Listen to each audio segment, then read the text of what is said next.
એવું કહેતી હતી લ્યા, પડી ગયા ભેસાણમાં ભૂપત ભાયાણી પડી ગયા. પડી નથી ગયા, પડી તમારો બાપ ગયા.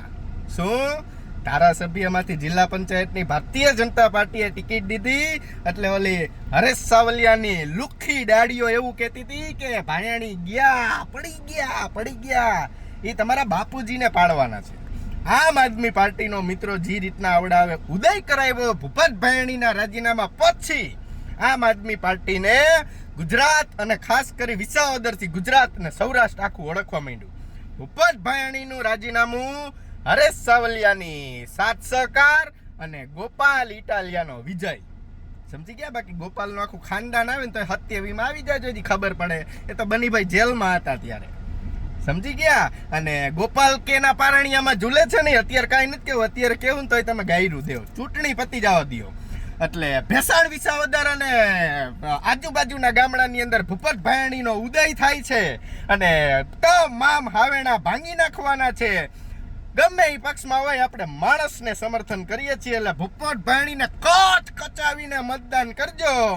એટલે વિસાવદરની અંદર આ છેડતી કરવા વાળો હરેશિયો અને એની ડાળીઓ ની બધાને તોડવાની છે ને આપ્યાની છેલ્લી ચૂંટણી છે. કેવી છેલ્લી? ભૂપત ભાયાણી પહેલા રાજા હતો, અત્યારે રાજા છે અને આવનારા સમયમાં રાજા થવાનો છે. તમારા જેવી 2% ડાળીઓથી કશું જ થાય એમ નથી. અને ગોપલા, તું એમ કહેતો હતો ને કે બધાને કચકચાવીને હોનાના મેડલ દેવાના છે, લોઢાના ધોકા દેવાના છે, મેડલ દેવાના છે. તૈયાર રહેજે. ભૂપત ભાયાણી એકવાર જીતી ગયો ને એટલે અમારે તને હે ને પિત્તળના મેડલ દેવાના છે. તને તારી આવી 4-5 જણાની ટુકડીને ઓલા મનોજ ટકલાને બધાઈને. સમજી ગયા? કારણ કે આપણે કોઈ વિરોધ નથી મિત્રો. 5 વર્ષ સુરત મારિયા કામ કરી દીધું, વિસાવદરમાં હમણાં ચૂંટણી પૂરી થઈ જાય કામ કરી દીધું, તો તમારા માન ભાજપ વાળામાં ફેર હું. સમજી ગયા તમે મિત્રો? આ બધા એકના એક છે. એટલે માણસ જોઈને મત આપો. ભૂપત ભાયાણીના ગ્રાઉન્ડમાં કામ બોલે હું જાણું છું ને તમે જાણો છો. અને જાણતા હોય ને કામ બોલતા હોય ને તો જ એને મતદાન કરજો. બાકી અમને એવી ખબર છે, અમને એવો આસ છે કે અમને એવી લીડની ગણતરી આવી ગઈ છે.